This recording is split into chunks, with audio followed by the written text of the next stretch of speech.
আসসালামু আলাইকুম। আজকে আমরা ডিসির 15 নাম্বার ক্লাস নিয়ে আলোচনা করব। এখানে একটা সার্কিট দেওয়া আছে এবং অঙ্কটা আ অনেক সহজ হবে ইনশাআল্লাহ। এখানে দেখেন পাশের চিত্র হতে সার্কিট হতে ই এর মান বের করো। হ্যাঁ? ই এর মান চাইছে আমাদের কাছে।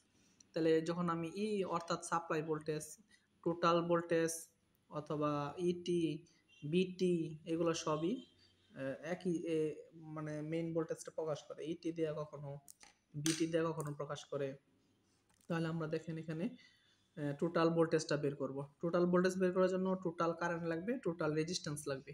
কারণ আমরা জানি B = IR, তাহলে total voltage total current, total resistance. হ্যাঁ? তাহলে দেখেন এখানে 3 2 কত আছে? সিরিজে আছে 5। এই যে আমরা 3 2 মিলে একটা রেজিস্ট্যান্স করলাম 5। আর এই 5 আছে এখানে, এই 10 আছে এখানে। এখন প্যারালাল করেন, এটা প্যারালাল, এটা প্যারালাল, এটা। এখন দেখেন এখানে এই দিকে কত কারেন্ট যাইতেছে? 3 অ্যাম্পিয়ার কারেন্ট যাইতেছে। হ্যাঁ?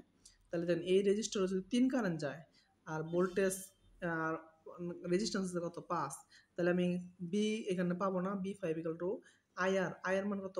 3 5। তাহলে 3 5 কত হবে? 15 ভোল্ট হবে না এখানে? কারণ জানি B = IR। IR মান আছে 3, আর এর মান আছে 5। তাহলে 3 5 15। হ্যাঁ? আমি এখানে লিখে ফেললাম B5 = IR 3 5 15 ভোল্ট। আমরা জানি প্যারালাল ভোল্টেজ সমান। এখানেও 15 ভোল্ট হবে, এখানেও 15 ভোল্ট হবে। প্যারালালে যদি 100টা রেজিস্টর থাকে সব ক্ষেত্রে ভোল্টেজ সমান। তাহলে এখানে যদি 15 ভোল্ট হয় তাহলে এখানে রেজিস্টর আছে কত? 5। তাহলে এখানে কারেন্ট কত হবে? 3। এই দেখেন I5 নাম দিচ্ছি আমরা। হ্যাঁ? এখানে ভোল্টেজ পেলাম কত? 15। তাহলে কারেন্ট কত হবে? রেজিস্টর মান আছে 5, তাহলে 3 5 15। আবার এইখানেও আছে 15 ভোল্ট, তাহলে 15 ভোল্ট দিলাম আর 10 দিয়ে ভাগ দিলাম। এটা কি আমার I10 মানে 810। হ্যাঁ? তাহলে দেখেন এই যে 1.5 এম্পিয়ার। দেখেন এই সাপ্লাই থেকে কারেন্ট আসছিল, আইসা কয়টা ভাগে ভাগ হইছে? এই ভাগে, এই পথে চলে গেছে 1 ভাগ, এই পথে চলে গেছে 1 ভাগ, আবার গিয়ে এই পথে গেছে, চলে গেছে 1 ভাগ। এই কারেন্ট, এই কারেন্ট, এই কারেন্ট যদি যোগ করেন, 3 কারেন্ট যোগ করলে এই টোটাল কারেন্টটা পাবেন। হ্যাঁ? এইজন্য আমরা টোটাল কারেন্ট কি করলাম? টোটাল কারেন্ট সমান I3, মানে 3 ওহম রেজিস্টরের উপর দিয়ে টোটাল কারেন্ট যাইতেছে, এইজন্য I3 দিলাম। I3 আর IT একই, সেম কথা। হ্যাঁ? তাহলে এই 3 কারেন্ট যোগ দিলাম 1.5 3 3 7.5 এম্পিয়ার। তাহলে আমার টোটাল কারেন্ট কত পাইলাম? 7.5 পেলাম। তাহলে দেখেন এই 3টা রেজিস্টর কি প্যারালাল আছে না? প্যারালাল করেন। 10 5 5। হ্যাঁ? তাহলে দেখেন 10 5 5 প্যারালাল যদি করি, 10 ইনভার্স যোগ 5 ইনভার্স যোগ 5 ইনভার্স। হ্যাঁ? এই প্যারালাল করলাম। প্যারালাল করলে সবগুলা একবার উঠাবেন, উঠায় একবার যোগ করবেন, এটার আরেকবার ইনভার্স করবেন। হ্যাঁ? ইনভার্স করলে কত হইল? 2। এটা প্যারালাল হয়ে গেল। তাহলে দেখেন সব মিলায় 2 পাইলাম। তাহলে এখন এই সার্কিটে কি আছে দেখেন? সার্কিটটা সিরিজে আছে। দেখছেন?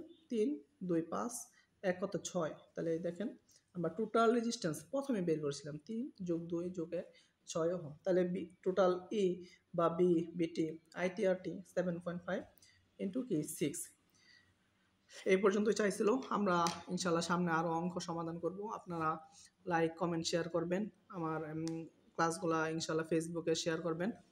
আর অন্যকেও এরকম জানাই দিবেন। এটা আমার হোয়াটসঅ্যাপ নাম্বার। আপনাদের যদি কারো ডিসি সার্কিটের শিট লাগে তাহলে আমার হোয়াটসঅ্যাপ নাম্বারে নক দিতে পারেন। আসসালামু আলাইকুম।